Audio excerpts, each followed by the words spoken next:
What is good, guys? Today I'm going to be breaking down the product that made 30k in 30 days. I documented this product every single day, but this video is actually informational. If you guys have a monkey dopamine TikTok brain, you don't want to learn, this video is not for you. I'm yapping. Anyways, I want to get straight to the point because I'm hungry and I want to eat. Anyways, first off, how I found this product and why. This product was a clothing product. I found it on Calidata. The creatives were insanely strong. I'm going to show you one of my winning creatives later on. But it had a strong visual hook, it had a high perceived value, and the customer avatar, the people that were actually buying these, my customers, they were moms, right? Moms are super passionate about just wanting to feel young again. They want to feel confident. They want to feel in trend again. So this product had like a direct correlation to that. And moms they got motion. So yeah, also Ben Facciani actually ran these, so I was like proof of concepts there. I looked at the main brand on Calais. They were doing like 7k per day, 1.3 M all time rev. So I mean, all my criteria was checked. Number 2, breaking down my metrics. At the start, my CPMs were pretty high, around like an $80 CPM. But I noticed Ben on his video, he also had like a high CPM at the start, so I wasn't really stressing. I had a really good AOV and I was PPU maxing, plus email sign up and a non-retarded offer.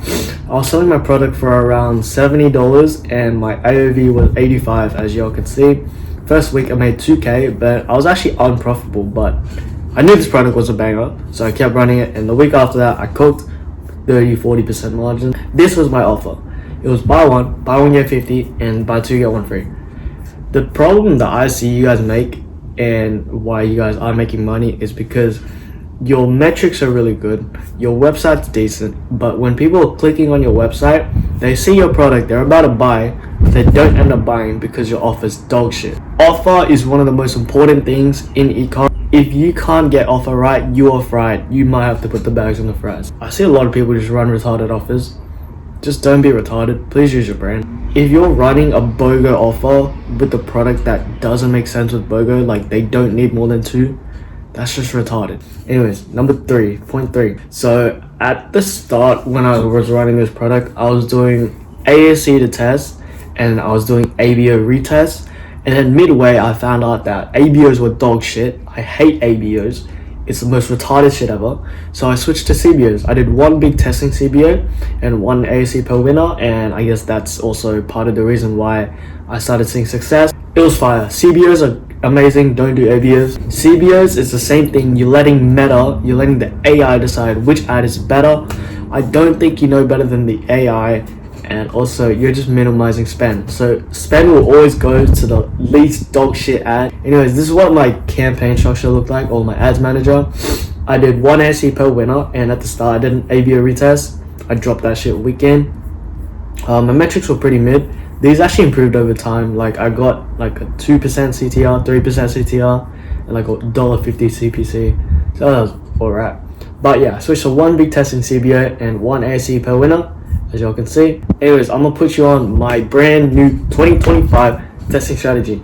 So at the start, let's say you have a brand new pixel, you're gonna want to test inside an ASC with 5 creatives. You're gonna want to CBO retest the other 4 ads, because normally in an ASC, at the very beginning, 1 or 2 ads is gonna get the most spend, and that is Meta telling you that that's your winner. So let's say ad 2 gets the most spending. You're gonna want to leave ad 2 inside the ASC and do a CBO retest with the other 4 ads. Make one big testing CBO, chuck all the other, or make one big testing CBO, chuck all the 4 other ads inside, and once you find a winner inside the CBO, graduate it into another ASC and interest test that, and rinse and repeat. Yeah, now I'm gonna break down my winning creative.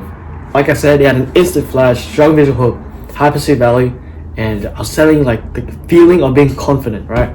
So I'm gonna just quit yapping and play the video. It's a sport, but wait, I don't care what anyone says. I like the hole. It's not suffocating in here when you're sitting down. It's not tight down there. Skirt is super soft. It has functional pockets in the front, functional pockets in the back, and it's still providing that full coverage. It is high-waisted, so stretchy, so soft. Perfect for spring and summer. I'm thinking concerts, and how cute do they look paired with these white cowboy boots?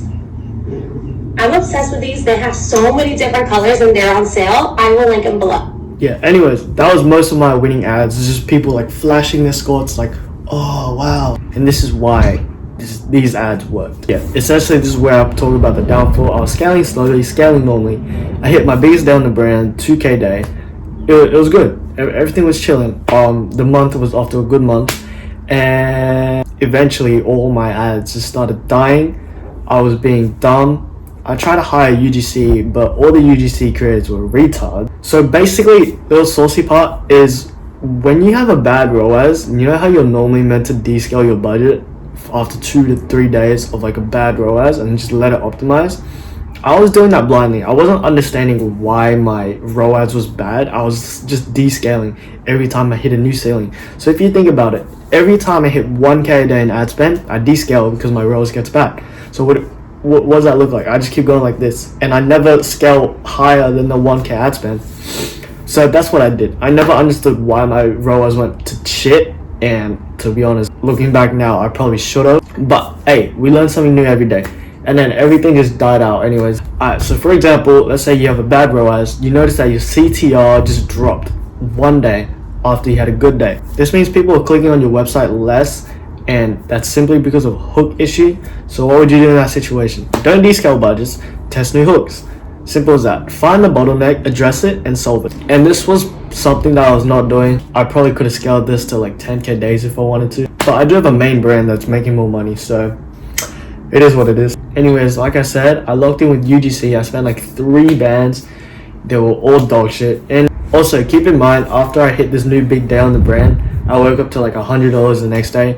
It was so fried. I was kind of stressing. That was so weird. And I was paying like $250 per ad. Plus I had to ship out the squats. It was like $50.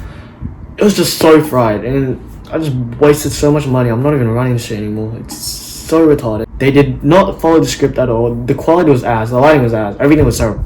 I'm gonna show you one of their ads, and keep in mind, remember what my winning ad was.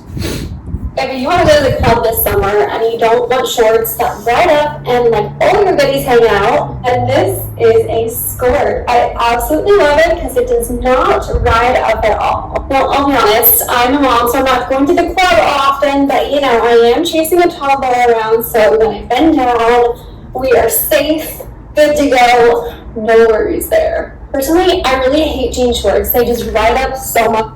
Okay, I don't want to play the rest of that because it was just so ass. Then I started getting a product issue. Apparently the squats didn't fit. I was getting a ton of emails saying, oh, I'm too fat, it doesn't fit. So I switched suppliers, paid like an extra $10 to ship out, I guess, the correct squats. I thought I was the entire time, but apparently not. And surprisingly, my CVR stayed the same. So main takeaway here is, don't scam. If you are getting a lot of emails for, like, let's say a sizing issue in my case, it's not fitting, you're shipping out the wrong variant, just pay the extra $10. You want a customer experience that is good, you want customers to feel happy, and you don't want to really scam. Yeah, just ship out the product, even if it means you're losing a bit of your margins, because at the end of the day, what you're trying to do is build a brand, and it would literally, yeah, you just don't want a lot of chargeback. So after I told you about the creators fatiguing, everything just kind of went to shit. Like, all the ads were dying, CPC went crazy. Look, like $8 CPCs, CTR dropped. And at the time, I still didn't understand why my ROAS was bad. So yeah, I was kind of fried. So after my 2K day, what I'm pretty sure happened is I kind of took a break for like a day or two because my other brand was going through some shit, so I had to lock in on that. And then basically, when you stop spending for a few days, Meta reallocates performance to the biggest spender. So at the time, I was the main brand, I was the biggest spender. My CVR was like 7 to 8%. It was crazy. And then once I stopped spending, Meta will stop prioritizing me and pushing out a quality audience to my ads. So I'm pretty sure that's what happened. My CPCs just raised, comp started hopping on it, and yeah, I just was not bothered to run this shit anymore. Final takeaway and main lesson: number 1, please ship out your customers the right product. You don't want them to have a shitty experience. You do not want to deal with a lot of chargebacks, bro. I'd rather spend an extra $5 on every single product, lower my margins by a tiny bit, than deal with like 4 to 5 figures worth of chargebacks. It's just not worth it. Number 2, scaling with clothing products is insanely expensive. Considering UGC, they're charging like $200 to $300 an ad. It was so fried. And then number 3, please look at your metrics when you have a bad ROAS. Understand why your ROAS is bad, why it dipped, why performance dipped. Find your bottleneck, attack it, and solve it. Hopefully you guys learned something from this video as well. And join my Discord, it's free. If you guys want more case studies like this, just let me know. I'm always sharing shit every single day inside the Discord. Anytime I learn something new, I just drop it in there. I'm yapping. Anyways, join my Discord, it's free. Don't be gay.